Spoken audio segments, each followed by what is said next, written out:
ಕಥಾಸಾಗರದ ನನ್ನ ಇಷ್ಟು ದಿವಸದ ಕಥೆಗಳನ್ನು ಕೇಳಿ ನನಗೆ ಪ್ರೋತ್ಸಾಹ ಕೊಡುತ್ತಿರುವಂತಹ ಎಲ್ಲಾ ವೀಕ್ಷಕರಿಗೂ ನನ್ನ ತುಂಬ ಹೃದಯದ ಧನ್ಯವಾದಗಳು. ಈ ವಾರ ಇನ್ನೊಂದು ಹೊಸ ಕಥೆಯ ಜೊತೆ ನಾನು ನಿಮ್ಮ ಮುಂದೆ ಬಂದಿದ್ದೇನೆ.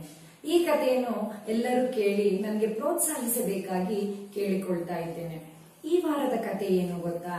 ಒಂದು ಮತ್ತೆ ಪ್ರಾಣಿಯ ಕಥೆ, ಒಂದು ನರಿಯ ಕಥೆ. ಏನು ಕತೆ ಹೇಳೋ ಮುಂಚೆ ನಾನು ಸಂಕ್ಷಿಪ್ತವಾಗಿ ಕಥೆಯ ನೀತಿನ ಹೇಳ್ತೇನೆ. ಏನು ಅಂತ ಹೇಳಿದ್ರೆ, ನಾವು ಯಾವುದೇ ರೀತಿ ನಮ್ಮ ವೇಷಭೂಷಣಗಳು ಬದಲಾದರೂ ಸಹ ನಮ್ಮ ಗುಣ ಅಥವಾ ನಮ್ಮ ಬುದ್ಧಿ ಅನ್ನೋದು ಯಾವಾಗ್ಲೂ ಬದಲಾಗೋದಿಲ್ಲ. ಒಂದು ಗಾದೆನೇ ಇದೆ, ಹುಟ್ಟು ಗುಣ ಸುಟ್ಟರೂ ಹೋಗದು ಅಂತ ಹೇಳಿ. ಅಂದ್ರೆ ಏನು, ನಾವು ಯಾವ ರೀತಿ ರಾಜವೇಷ ಬೇಕಾದ್ರೆ ಹಾಕೊಳ್ಳಿ ಅಥವಾ ಯಾವುದೇ ರೀತಿಯ ಶ್ರೀಮಂತರ ತರಹ ನಾವು ನಟನೆ ಮಾಡ್ಲಿ, ಆದ್ರೆ ನಮ್ಮೊಳಗಿನ ಬುದ್ಧಿ ಬದಲಾಗದಿದ್ರೆ ಯಾವುದೇ ರೀತಿಯ ಪ್ರಯೋಜನ ಇಲ್ಲ ಅನ್ನೋದು ಈ ಕಥೆಯಲ್ಲಿ ಬರುವಂತಹ ಒಂದು ಪುಟ್ಟ ನೀತಿ. ಇಲ್ಲಿ ಏನಾಗುತ್ತೆ, ಒಂದು ಕಾಡು, ಮತ್ತೆ ಕಾಡೆ ಇರುತ್ತೆ. ಕಾಡಲ್ಲಿ ನರಿ ಇರುತ್ತೆ. ಆ ನರಿ ಒಂದ್ ದಿವಸ ಏನ್ ಮಾಡುತ್ತೆ, ಅದು ಆಹಾರ ಹುಡ್ಕೊಂಡು ನರಿಗೆ ಪ್ರಿಯವಾದ ಆಹಾರ ಯಾವುದು? ಕೋಳಿ ಅಲ್ವಾ? ತಿನ್ನಕ್ಕೆ ಕೋಳಿನ ಹುಡ್ಕೊಂಡು ಆಹಾರವನ್ನು ಹುಡ್ಕೊಂಡು ಪಟ್ಟಣಕ್ಕೆ ಬರುತ್ತೆ. ಅದು ಪೇಟೆಗೆ ಬರುತ್ತೆ. ಪೇಟೆಯಲ್ಲಿ ಆಹಾರ ಹುಡುಕ್ತಾ ಬರುವಾಗ ಕತ್ಲೆ ಆಗುತ್ತೆ. ಅಲ್ಲಿ ಒಬ್ಬ ಬಣ್ಣವನ್ನ ತಯಾರಿಸುವವನು ಒಬ್ಬ ಇರ್ತಾನೆ. ಅವನ ವೃತ್ತಿ ಏನು? ಬೇರೆ ಬೇರೆ ಬಣ್ಣಗಳನ್ನ ತಯಾರಿಸೋದು. ದೊಡ್ಡ ದೊಡ್ಡ ಪಾತ್ರೆ ಅಥವಾ ಪೀಪಾಯಿ ಅಂತ ನಾವು ಏನ್ ಹೇಳ್ತೀವಿ, ಮರದ ಒಂದು ಹಂಡೆ, ಅದರಲ್ಲಿ ಬಣ್ಣವನ್ನ ತಯಾರಿಸಿ ಇಡೋದು. ಹೀಗೆ ನರಿ ಕತ್ಲೆ ಆಗುತ್ತೆ, ಅದಕ್ಕೆ ಕಾಣಿಸಲ್ಲ. ಆ ದೊಡ್ಡ ಪೀಪಾಯಿ ಹತ್ರ ಬರುತ್ತೆ. ಬಂದ್ಬಿಟ್ಟು ನೋಡೋಣ ಇದ್ರೊಳಗೆ ಏನಿದೆ ನೋಡೋಣ ಅಂದ್ಬಿಟ್ಟು ಅದನ್ನ ಹತ್ತಿ ಅದರ ಒಳಗೆ ಹೀಗೆ ನೋಡ್ಬೇಕು ಅಂತ ಬಗ್ಗದಾಗ ಏನಾಗುತ್ತೆ, ಆ ಪೀಪಾಯಿ ಒಳಗೆ ನರಿ ಬಿದ್ದು ಬಿಡುತ್ತೆ. ಬಿದ್ದಿದ್ದೇನಾಗುತ್ತೆ, ಹೇಗೋ ಕಷ್ಟ ಬಿಟ್ಟು ಮೇಲೆ ಹತ್ತಿ ಹಾರಿ ಮತ್ತೆ ವಾಪಸ್ ಅಷ್ಟೊತ್ತಿಗೆ ಬೆಳಕಾಗುತ್ತೆ, ತನ್ನ ಕಾಡಿಗೆ ವಾಪಸ್ ಓಡಿ ಬರುತ್ತೆ. ಓಡಿ ಬರುವಾಗ ಏನಾಗುತ್ತೆ, ನೋಡುತ್ತೆ, ಅದರ ಮೈನೆಲ್ಲ ನೋಡುತ್ತೆ. ಸಾಮಾನ್ಯವಾಗಿ ನರಿಯ ಬಣ್ಣ ಒಂದು ರೀತಿಯ ಕಂದು ಬಣ್ಣದಿಂದ ಕೂಡಿರುತ್ತೆ ಅಲ್ವಾ? ಈ ನರಿ ಏನಾಗಿರುತ್ತೆ, ಆ ಪೀಪಾಯಿ ಒಳಗೆ ನೀಲಿ ಬಣ್ಣ ಇರುತ್ತೆ. ನರಿ ಹಾರಿ ಮೇಲ್ ಬರುವಾಗ ಅದರ ಮೈ ತುಂಬಾ ನೀಲಿಯ ಬಣ್ಣ ಅಂಟ್ಕೊಂಡಿರುತ್ತೆ. ಅದೇನು ನೀಲಿಯ ಬಣ್ಣ ಅಂಟ್ಕೊಂಡು ಸುಮ್ಮನೆ ಎದ್ದು ಕಾಡಿಗೆ ಬರುತ್ತೆ. ಬೆಳಗ್ಗೆ ಕಾಡಿನ ಪ್ರಾಣಿಗಳೆಲ್ಲ ಇದನ್ನ ನೋಡಿ ಯಾವ ಪ್ರಾಣಿಗಳಿಗೂ ಈ ನರಿಯ ಪರಿಚಯವಾಗೋದಿಲ್ಲ. ಅವುಗಳೆಲ್ಲ ಯೋಚನೆ ಮಾಡ್ತವೆ, ಓಹೋ ಯಾವುದೋ ಒಂದು ಹೊಸ ಪ್ರಾಣಿ ನಮ್ಮ ಕಾಡಿಗೆ ಬಂದು ಸೇರ್ಕೊಂಡಿದೆ ಅಂತ ಅವುಗಳೊಳಗೆ ಮಾತಾಡ್ಕೋತವೆ. ಈ ಬೇರೆ ಬೇರೆ ಪ್ರಾಣಿಗಳ ಮಾತುಗಳನ್ನ ಕೇಳಿಸ್ಕೊಂಡ ನರಿ ಏನ್ ಮಾಡುತ್ತೆ ಗೊತ್ತಾ? ನರಿ ಮೊದ್ಲೇ ಕುತಂತ್ರ ಬುದ್ಧಿದು ಅಲ್ವಾ? ಅದೊಂದ್ ಕಡೆ ಕೂತ್ಕೊಂಡು ಯೋಚನೆ ಮಾಡುತ್ತೆ, ಓಹೋ ಇವ್ರು ಇವಾಗ ಏನ್ ಮಾಡಿದ್ದಾರೆ, ನಾನು ಯಾವುದೋ ಒಂದು ಹೊಸ ಪ್ರಾಣಿ ಅಂತ ನನ್ನನ್ನ ತಿಳ್ಕೊಂಡಿದ್ದಾರೆ. ಇದಕ್ ಸರಿಯಾಗಿ ನಾನು ಏನ್ ಮಾಡ್ಬೇಕು, ಇದನ್ನ ಇವಾಗ ಈ ಪ್ರಾಣಿಗಳು ತಿಳ್ಕೊಂಡಿರೋದನ್ನ ನಾನು ಅದನ್ನೇ ಉಪಯೋಗಿಸ್ಕೊಳ್ಬೇಕು, ನನ್ನ ಆಹಾರವನ್ನೆಲ್ಲ ಪಡೆಯಕ್ಕೆ ಇದನ್ನೇ ಉಪಯೋಗಿಸ್ಕೊಳ್ಬೇಕು ಅಂತ ಯೋಚನೆ ಮಾಡ್ಕೊಂಡು ಏನ್ ಮಾಡುತ್ತೆ ಗೊತ್ತಾ? ಅದು ಪ್ರಾಣಿಗಳ ಎದುರುಗಡೆ ಎಲ್ಲ ಹೋಗಿ ಹೇಳುತ್ತೆ, ನಾನು ದೇವಲೋಕದಿಂದ ಬಂದಿರೋ ಒಂದು ಪ್ರಾಣಿ. ನೀವು ಕಾಡಿನ ರಾಜ ಸಿಂಹನಿಗೆ ಯಾವ ರೀತಿಯಾಗಿ ಮರ್ಯಾದೆ ಕೊಡ್ತೀರೋ ಅದೇ ರೀತಿ ನನಗೂ ಮರ್ಯಾದೆ ಕೊಡ್ಬೇಕು.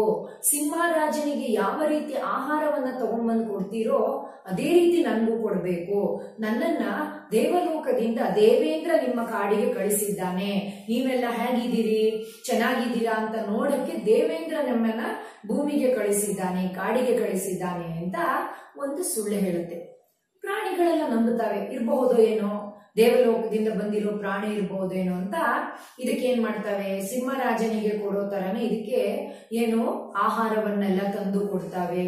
ಹಾಗೆ ಏನ್ ಮಾಡ್ತವೆ, ಯಾವ ರೀತಿ ಅವುಗಳು ಸಿಂಹವನ್ನ ನೋಡಿದಾಗ ಭಯದಿಂದ ಇರ್ತಾವೋ ಅದೇ ರೀತಿ ನರಿಯನ್ನು ನೋಡಿದಾಗಲೂ ಓಹೋ ದೇವಲೋಕದ ಪ್ರಾಣಿ ಬಂದಿದೆ ಅನ್ಕೊಂಡು ಮಾತಾಡ್ಕೋತಾ ಇರ್ತವೆ. ನರಿಗೆ ಬಹಳ ಸಂತೋಷ, ನಾನು ಕೂತಲ್ಲೇ ಆರಾಮವಾಗಿ ನನಗೆ ಆಹಾರ ಸಿಗುತ್ತೆ, ಇನ್ನೇನ್ ಬೇಕು ಅನ್ಕೊಂಡು ಬಹಳ ಸಂತೋಷದಿಂದ ಇರುತ್ತೆ. ಆದ್ರೆ ಈ ಸಂತೋಷ ಅನ್ನೋದು ಜಾಸ್ತಿ ದಿನ ಇರಲ್ಲ ಮಿತ್ರರೇ.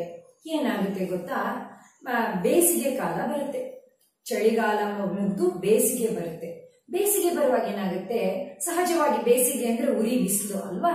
ಪ್ರಾಣಿಗಳೆಲ್ಲ ಅಲ್ಲಿ ಕೆರೆ ಇರುತ್ತೆ, ಕಾಡಿನ ಮೇಲೆ ಕೆರೆಗಳೆಲ್ಲ ಇರುತ್ತೆ, ಅಲ್ಲಲ್ಲಿ ಪ್ರಾಣಿಗಳೆಲ್ಲ ಕೆರೆಯಲ್ಲಿ ಮುಳುಗಿ ನೀರಾಟ ಆಡ್ತಾ ಇರ್ತವೆ. ಇದು ದೂರದಲ್ಲಿ ಕುತ್ಕೊಂಡು ನೋಡ್ತಾ ಇರುತ್ತೆ. ಅದ್ರ ಮೈ ನೀಲಿ ಬಣ್ಣ ಇರುತ್ತೆ, ನೆನಪಿದೆ ಅಲ್ವಾ? ದೂರದಲ್ಲಿ ಕೂತ್ಕೊಂಡು ನೋಡ್ತಾ ಇರುತ್ತೆ. ಎಲ್ಲ ಪ್ರಾಣಿಗಳು ನೀರಲ್ಲಿ ಆಟ ಆಡ್ತಾ ಖುಷಿಯಿಂದ ಮಜಾ ಮಾಡ್ತಾ ಇರುವಾಗ ಇದಕ್ಕೂ ಏನಾಗುತ್ತೆ, ಇದ್ರ ಮೈ ಬಣ್ಣದ ನೆನಪೇ ಇರಲ್ಲ. ಹೋಗಿ ಏನಾಗುತ್ತೆ, ಇದು ತಬಕ್ ಅಂತ ನೀರೊಳಗೆ ಹಾರ್ಬಿಡುತ್ತೆ. ನೀರೊಳಗೆ ಹಾರಿ ಇದು ಬೇರೆ ಪ್ರಾಣಿಗಳ ಜೊತೆ ನೀರಾಟ ಆಡಿ ಕೆರೆಯಿಂದ ಮೇಲ್ ಬರುವಾಗ ಏನಾಗಿರ್ಬೋದು, ಅದರ ಮೈ ಬಣ್ಣ ಎಲ್ಲ ನೀರಲ್ಲಿ ಕರಗಿ ಹೋಗಿ ಅದರ ಸಹಜ ರೂಪಕ್ಕೆ ಅದು ಬರುತ್ತೆ. ಸಹಜ ರೂಪಕ್ಕೆ ಬಂದ ತಕ್ಷಣ ಏನಾಗುತ್ತೆ, ಮೇಲ್ ಬಂದ ತಕ್ಷಣ ಉಳಿದ ಪ್ರಾಣಿಗಳೆಲ್ಲ ನೋಡ್ತವೆ. ನೋಡ್ಬಿಟ್ಟು ಮಾತಾಡ್ಕೋತವೆ, ಓಹೋ ಇವನು ಯಾವ ದೇವಲೋಕದ ಪ್ರಾಣಿನೂ ಅಲ್ಲ, ಇಷ್ಟು ದಿವಸ ಇವನು ಏನ್ ಮಾಡ್ದ, ಮೈಗೆ ಬಣ್ಣ ಬಳ್ಕೊಂಡು ಬಂದು ನಮ್ಗೆ ಮೋಸ ಮಾಡ್ದ ಇವನು ಅನ್ಕೊಂಡು ಎಲ್ಲಾ ಪ್ರಾಣಿಗಳು ಸೇರಿ ಏನ್ ಮಾಡ್ತವೆ, ಆ ನರಿಗೆ ಚೆನ್ನಾಗಿ ಏಟ್ ಕೊಡ್ತವೆ, ಚೆನ್ನಾಗಿ ಬಾರಿಸ್ತವೆ. ಬಾರಿಸಿದ ತಕ್ಷಣ ಏನ್ ಮಾಡುತ್ತೆ, ಅಲ್ಲಿ ನೋವು ತಾಳಲಾರದೆ ಓಡಿ ಹೋಗ್ಬಿಡುತ್ತೆ. ಓಡಿ ಹೋಗಿ ಎಲ್ಲೋ ತಪ್ಸ್ಕೊಂಡ್ಬಿಡುತ್ತೆ.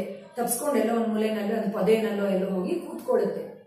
ಇದು ಏನ್ ಕೂತ್ಕೊಳ್ಳುತ್ತೆ. ಇಲ್ಲಿಗೆ ಕತೆ ಮುಗೀತು. ಇವಾಗ ನಾನು ಕಥೆಯ ಪ್ರಾರಂಭದಲ್ಲಿ ನಿಮ್ಗೆ ಇದರ ನೀತಿ ಹೇಳಿದೆ. ಏನು, ನಮ್ಮ ವೇಷಭೂಷಣದಿಂದ ನಾವು ಯಾವಾಗ್ಲೂ ಏನಾಗಲ್ಲ, ಬದಲಾಗಲ್ಲ.